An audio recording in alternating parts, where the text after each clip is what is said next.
Hello, all, and welcome back to From the Front Row. My name is Steve Saunier, and today we're chatting with some of our current second year Master of Health Administration students about their paths into the program at the College of Public Health. Today's guests are Bridget Boyle, Alex Burhop, Campbell Pendleton, and Matthew Carson. Welcome to the show, everyone, and let's get started. Bridget, can you introduce yourself and what motivated you to choose to pursue your Master of Healthcare Administration degree? Yeah, thanks for having us on here, Steve. So as you said, my name is Bridget Boyle. I'm a second year Master of Health Administration student with the University of Iowa's program. I did my undergraduate degree at the University of Illinois at Urbana-Champaign, where I studied community health with a concentration in health planning and administration. So for me, I already knew that I wanted to be in health admin, and the real choice was to go straight into the career or to pursue a master's degree. I talked to a lot of advisors and decided that I wanted to continue my education. I had heard great experiences from my peers who were a few years older than me, but I decided that I wanted to learn more about healthcare. I didn't exactly feel that I had quite mastered my knowledge yet. And granted, I don't know that I'll ever have mastered the field, but in the pursuit of trying to figure more out and figure out what my interests were, decided to get a master's degree. Fantastic. And Alex Burhop, can you introduce yourself and what motivated you to choose the MHA degree? I'd love to. Happy to be here. So my name is Alex Burhop, and I'm from a small town in northwest Iowa, Storm Lake. I came to the university to pursue a degree in microbiology, and I actually have very humble beginnings. Unlike Bridget, I had no idea that this is what I wanted to do. I parked cars at the University of Iowa Hospitals and Clinics Valet, and through that, I met a few individuals who were already involved in the program, and they kind of got me started. And in conjunction with just working in different areas throughout the hospital, I really got a feel for kind of what the pulse was and how to interact with all these different facets of the hospital, and became very engaged in furthering that education through the MHA program. And Campbell, if you want to lead off for that question as well. Yeah, absolutely. Thank you, Steve. So like you said, my name is Campbell Pendleton. So I'm originally from the Fresno area in California. So I think I'm the only one representing the West Coast in the program. My degrees were in public health policy and political science. So it wasn't really something that I picked up right off the bat, kind of like Alex. I did a 2-year fellowship with the CDC. I worked in childhood lead poisoning in Phoenix, Arizona. And it was kind of through those experiences that made me realize that I wanted to be, kind of closer to where the providers and the physicians were taking care of patients. And that kind of led me into an MHA degree. And finally, Matthew Carson, if you want to introduce yourself and what motivated you to pursue your MHA degree. Sounds good, Steve. Thank you for having us. So my name again is Matthew Carson. I'm from Longmont, Colorado. I went on to Concordia College in Moorhead, Minnesota to study healthcare leadership and long-term care administration. I chose to apply at the University of Iowa due to the history of the program and how it has consistently been a premier program. The emphasis on rural healthcare is very interesting to me and complements my undergraduate work. And there's strong alumni support with great comments from past and current students and just a very positive reputation. Fantastic. That's all excellent news for y'all. How did you each decide to choose the University of Iowa MHA program? You've all mentioned that you've had different backgrounds coming into it, different experiences, but why did the University of Iowa make sense for you? So when I was applying for graduate schools, I was looking primarily at top 10 programs that were still within the Midwest. I'm originally from just outside of Chicago and wanted to stay within driving distance of my family. When I was applying, kind of hit the big ones in the area, and then it was really when I got to visit the campuses that my decision was made incredibly easy. The University of Iowa's MHA program in before COVID times would allow the night before the interviews for candidates to meet with current students, go to dinner, get to speak with them about the program and life in Iowa City. And that's what really sold it for me. Just the feeling that I got being around each one of them and the congenial nature felt like a great culture, not only to learn, but to live in for the next 2 years. And from that moment on, I knew I was coming to Iowa. Those are some excellent highlights. And Alex, if you want to continue on with that path, were there similar things that resonated for you when you were choosing University of Iowa for your MHA degree? For me, I think it was a mix of convenience and truly who I knew and what kind of resources they offered me. My family has been an Iowa family their entire lives. Both of my brothers went to the university here, and both of them went to grad school here as well. So I feel like there almost wasn't a choice in that regard. It just happened to be convenient that it was a top 10 program to begin with. Additionally, a few of the resources I had met through the hospital had stuff set up for me here to begin with. So that kind of played into what I had already been engaging with at the MHA program. And so it just, once again, was a huge, huge convenience to me that it all worked out so nicely. Fantastic. And then Campbell, coming from the West Coast out to Iowa, what was so striking about the MHA program here that would make you want to consider moving out to the Midwest side of things? I know you had mentioned you'd lived in different parts of the country. So why the Iowa MHA program? That's a good question that I feel like I don't get asked a whole lot. So I guess that says something about living in Iowa. But for me personally, I kind of cast a wide net. There aren't a lot of top MHA programs in California or on the West Coast in particular. So I was keeping an open mind. And I really wasn't sold until I got more of a personal appeal from our current director at the time. And as alumni kept reaching out to me and telling me and trying to, almost plead with me about like why I should come to this program, they really sold me on everything. And once I got here, I realized that they were all right. So it's been a fantastic decision so far. That sounds incredibly fulfilling. And then Matthew, you had mentioned that you've had a prior background in this area too. And I imagine you're well versed in hospital administration and healthcare administration. How did you choose the University of Iowa in particular? So for me, one thing to note was both of my parents are also MHA alumni of the University of Iowa. So that was how it kind of originally came onto my radar. But it wasn't until that I visited the University of Iowa for an open house where I was welcomed with like warmth and friendliness that I saw that there was a real connection through collaboration and working together rather than having students compete with one another for this master's degree. That's a really good insight into the culture as a whole. That sounds to be the resounding thing about the MHA program is the kind of warmth and connectivity that you all were able to feel coming into the program. Kind of pivoting to now times, we know that many of the MHA students, like other students in the nation, faced an extreme challenge this summer of COVID-19 altering their internship plans. How did your guys' internships respond to the challenge of COVID-19? And then how did you navigate this novel situation as a student in healthcare administration and health administration? So for my internship, I was originally supposed to be with the Mayo Clinic at their Rochester campus. And early April, we got a call from the internship coordinator letting us know that due to safety concerns, they were no longer bringing interns on campus. It was quite an interesting time because if you remember all the way back then, we didn't really know what the summer was going to look like. We didn't know if anyone was going to be doing internships. Thankfully, I had stayed in really good contact. I had been an intern with Northwestern Medicine the previous 2 summers and stayed in pretty close contact with my preceptors in the department that I worked in.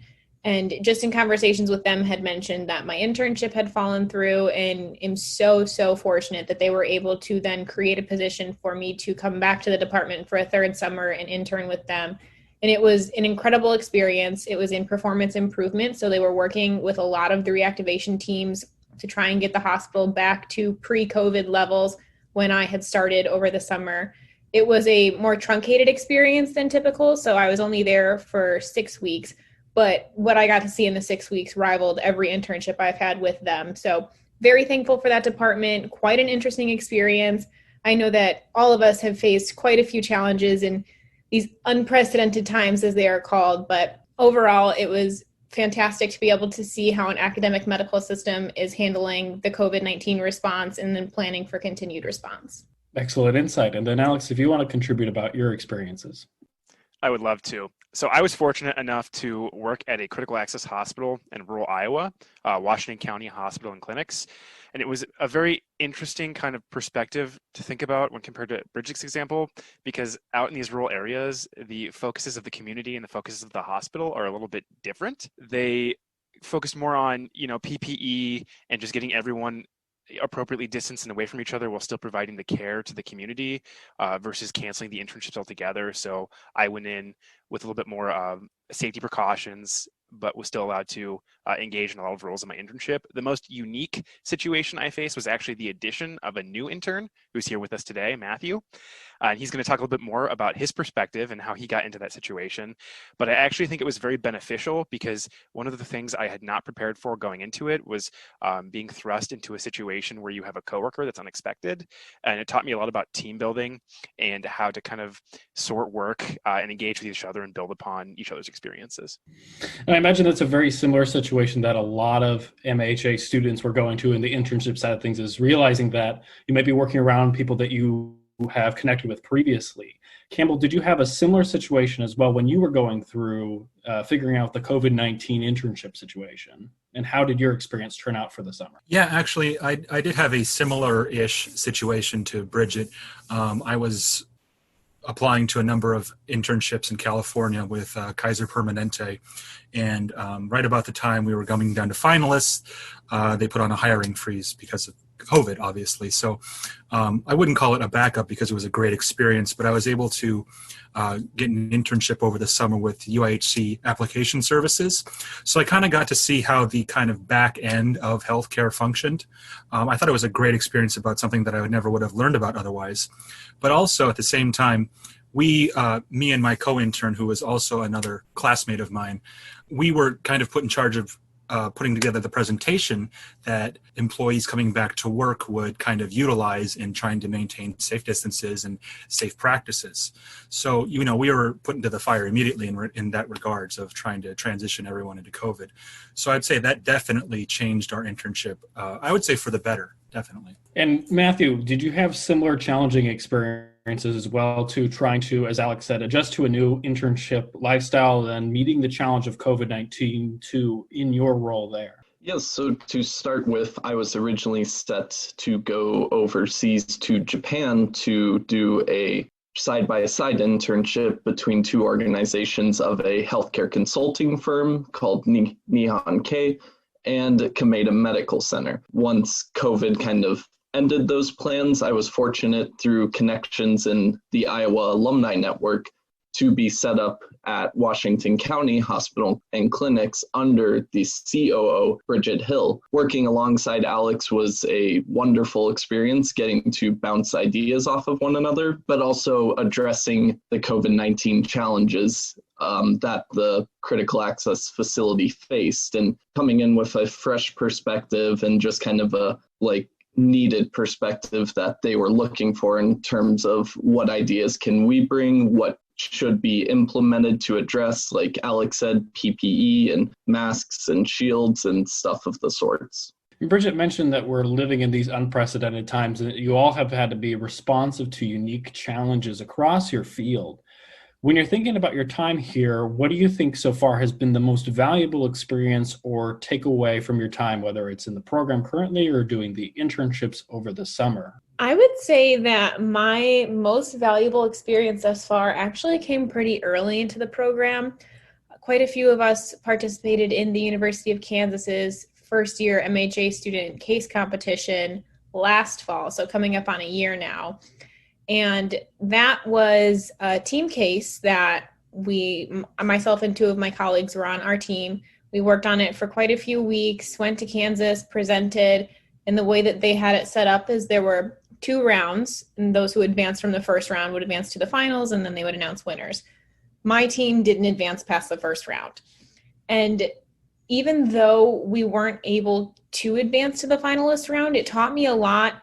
One, not only about working on sustained teams, often, especially in school contexts, we work on a group project for, a few days, maybe a week, and then it ends. This was probably one of the longest team projects that I have worked on, which was an incredible experience. But then also it taught me that you can learn things from what would typically be, called quote unquote failures. So though we didn't advance to the second round, I feel like we still learned a lot about the expansion, or rather lack thereof, of Medicaid in the state of Kansas, as well as how to come up with solutions to complex problems. And it was really great to be able to put out a product we were proud of and have all those takeaways despite not advancing. And then we also got to learn how to be, gracious losers, if you will, and support our colleagues as they advance to the final round. We actually have a winner from that case competition on with us today, and maybe he'll be able to speak about that a little bit. But it was really cool to then have pride still in the program succeeding and your colleagues succeeding, though you maybe didn't. That's definitely an excellent attitude to take towards it. And it is a comprehensive learning situation too for yourself as well. So that's a fantastic insight there. Alex, if you can also add on to that, thinking about what your most valuable takeaway has been thus far from the program. I would love to. To start, I appreciate this little shout out, Bridget, but I think for diversity's sake, I'm going to go with a different experience. I think that the most valuable experiences I've had so far have been in our data analytics course under Professor Dan Shane. He's taught me a lot about analytics, which is a field that I thought I was strong in, and just being able to understand the difference in scope of experiences. So going into the course, I had built this really robust background in analytics to start with several computer science courses, several stats courses, a lot of internship work. And then being in his class for 16 weeks just completely undercut my foundation and showed me how little I actually knew. But I was able to take that and pilot on to the experiences I had had prior and build something even better. So just having that idea of relativity and understanding that even though your scope might seem large compared to others, it's not. I thought that was just a really valuable lesson. I think it really echoes the idea of you can always learn something from anyone. And especially in this case, too, you're coming out and having this really renewed foundation in such an important skill of data analytics. Campbell, if you want to reach out and say what your most valuable experience or takeaway has been thus far coming into our program. Yeah, I'm going to stay in Alex's vein and say it was a class we took, but not analytics. We had the opportunity to take a course called Hospital Organization and Management last semester. And we essentially acted as outside consultants for the UIT health system. Our project in particular was seeing the feasibility of whether or not a permanent hospice ward could be established in the hospital. So we were given the facts, we were given what other organizations are doing, what their capacity was, and say, come up with a solution. So I think that was really being, getting thrown into the deep end, and it was either sink or swim. And unfortunately, a lot of our plans got derailed just because of COVID striking in the middle of the semester and slowing everything down. But I think that really made me appreciate the fact that we, kind of sowed the seeds of a garden that we were never going to see. So I really appreciated that experience, and it made me really thankful. That's an excellent standpoint, too. I mean, there's always something to be learned within it, even if it is a situation where it didn't immediately come to fruition, as you were saying. Matthew, for you, what do you think has been your most valuable experience or takeaway from your time in the MHA program thus far? So for me, the thing that's kind of stuck with me ever since the beginning was we were told to be comfortable with making mistakes. And I believe that was very true as we went through many classes and courses where we were in areas that we had not touched on before, subjects that we might not have as much confidence in, or where we stumble through concepts. And the professors, but as well as like fellow students, they were there to support you and critique you, but for improvement. It never felt like it was harsh, like, oh, this person did better than this person. It was always just a supportive network of, we want you to get out of your comfort zone and find new areas to learn about and speak about so that you can build up that confidence around said area. It's a fantastic insight from all of you, and I do appreciate it because it really speaks to the volumes of what you can accomplish within the MHA program here and through your connections and your insights into it. One of the things I want to touch on is what the most pressing issue is in your field that you really want to address with your education. I think everyone comes here with different ideas of how they want to handle healthcare and health administration moving forward. And I'd really be interested to see where you guys see yourself heading onwards. What do you think is the most significant issue that you'd like to address? And we'll start with Bridget. I am particularly passionate about changing healthcare by changing the way we learn about it. It's primarily the reason that I'm interested in pursuing a position in academic medicine in the future. I find that in health administration and even in public health at large, we often belabor the point of social determinants of health. And I don't mean to undermine their importance. They are incredibly important. We need to be discussing them. I feel we often don't go a step further to talk about what causes the disparities among social determinants of health. So, for example, we know that housing insecurity leads to adverse health outcomes.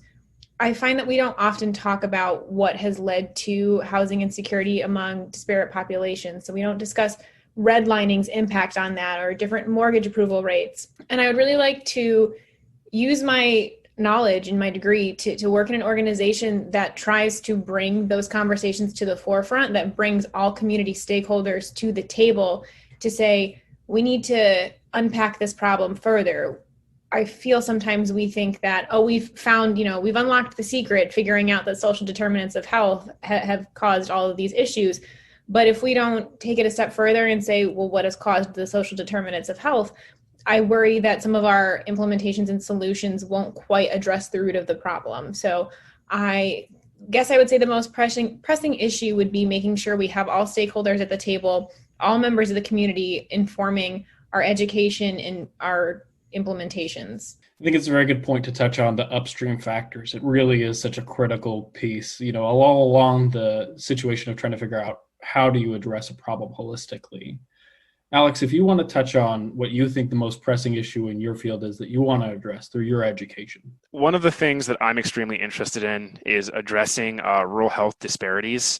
As someone who grew up in a small town, actually on a farm, I've seen a lot of my family friends and even my parents go through issues in accessing care, whether that be traveling great distances for specialists or even, hitting closer to home without access to mental care or primary care shortages. So I made it my mission when I decided to join the MHA program to really get involved in these facets of rural care.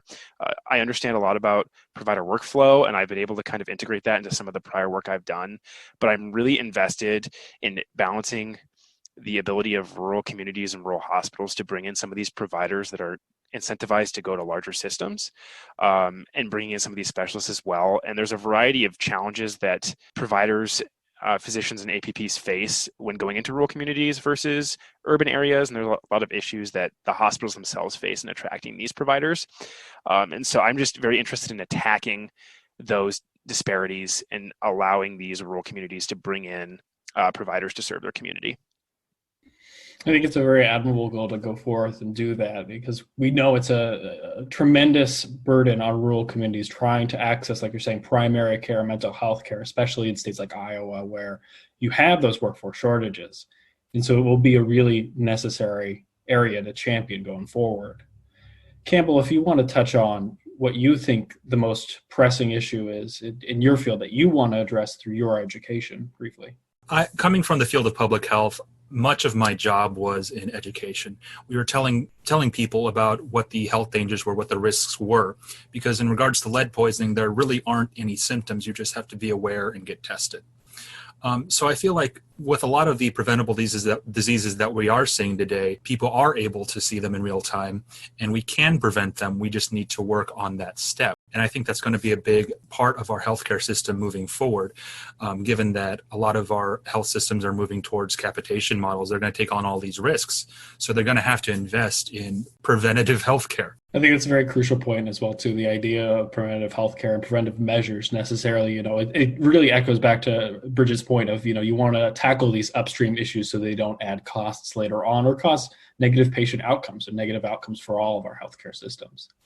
Matthew, if you want to touch on what you think that the most pressing issue is in your field that you want to address with your education. So for me, it has to be going back to my undergrad education of healthcare leadership and long-term care administration.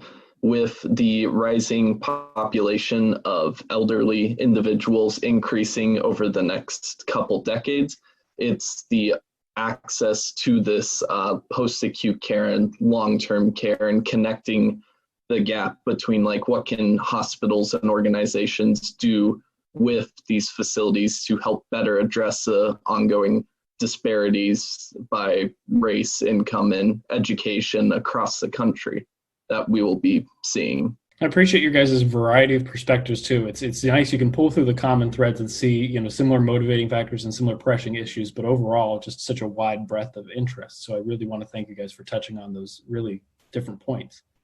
When it comes to the field of healthcare and health administration, this is the last question I want to touch on for today in a quick lightning round. But what is one thing that you thought you knew but were later wrong about? Coming from my undergraduate degree, I obviously knew that I wanted to be part of the health administration world, but I think what I was deeply wrong about was how interrelated it is with public health.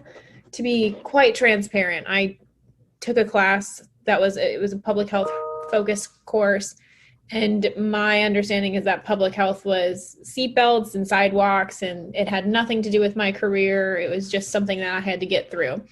And in that course, and then throughout my graduate education, I mean, even the MHA program being housed in the College of Public Health speaks to just how interconnected they are. You can't do health administration without approaching it from a public health lens.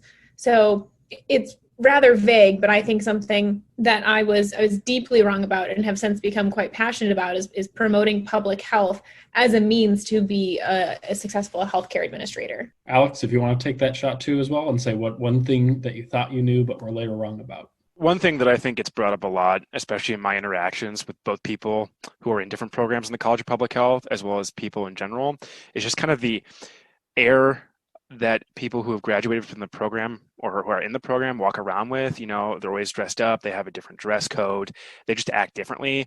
And so I thought going into the program, I kind of had what the archetype or embodiment of an MHA student was. I thought I knew that. I thought I had it pegged. And then getting in and interacting with my fellow cohort members, including those here today, has really taught me that I was wrong and that you really need to get to know people before you peg them. And I've actually been able to expand that lesson on other people as well who have the similar ideas. I think it's easy to put individuals in all fields in a box, whether they be physicians or administrators or nurses. And the truth is that everybody's their own individual and that they have their own missions that they want to pursue in those areas. And being able to relate to them and get to know them, I think, is very important for healthcare going forward. I think we talk about that a lot. You know, it's the idea of not wanting to get into the echo chamber concept, but also the whole idea of breaking down silos comes up. We have this interdisciplinary collaboration, like Bridget mentioned, you know, being housed in the College of Public Health speaks to this idea of we want to be able to approach people from all walks of life in our context of things. For Campbell, what do you think in your scheme of things is one thing that you thought you knew but were later wrong about? Yeah, no, that's a good question. I guess I would say that when I first, you know, coming from more of an outsider's perspective, I thought I understood where health policy was made. And boy was I wrong about that. I think learning about all the different levels, all the different stakeholders, everyone who's engaged in every level of healthcare has really kind of opened my eyes to how many different, you know, just partners you're going to have to work with over the course of your employment and over the course of your career. So I guess that was something that really got illuminated right off the bat for me. That's fantastic. I'm glad to hear more of that, you know, interdisciplinary collaboration echoed here. Matthew, if you want to take the last question, it's, you know, what is one thing that you thought you knew but were later wrong about the field of healthcare and health administration? For me, going into the program, I thought mergers of healthcare systems were more likely to decrease costs, improve quality, and improve overall delivery of services efficiently. But current studies have shown me otherwise, that most of the mergers have not been able to reduce costs for consumers. There isn't a statistical improvement in quality and overall efficiency in many of these mergers and systems has not improved. Thank you for that very specific insight. I want to thank you all for coming on today and, you know, giving us your perspective into the issues at hand. Thank you so much for coming on and chatting with us today here at From the Front Row. Thanks for having us, Steve. Yeah, I really appreciate the opportunity to speak with you today. Thanks, Steve. Thank you, Steve. It's our pleasure to be here today, Steve. Thanks for having us. That was this week's episode of From the Front Row. Many thanks to our guests for coming on today. You can find our team's work on iTunes, Spotify, and SoundCloud. This episode was produced by the College of Public Health. You can find us on Facebook as the University of Iowa College of Public Health. If you enjoyed this podcast, please share this episode with your colleagues. This episode was hosted, written, edited, and produced by Steve Saunier. If you have any questions or recommendations for our team, we can be reached at grad-ambassador@uiowa.edu. Thanks for tuning in, and we wish you a great rest of your week.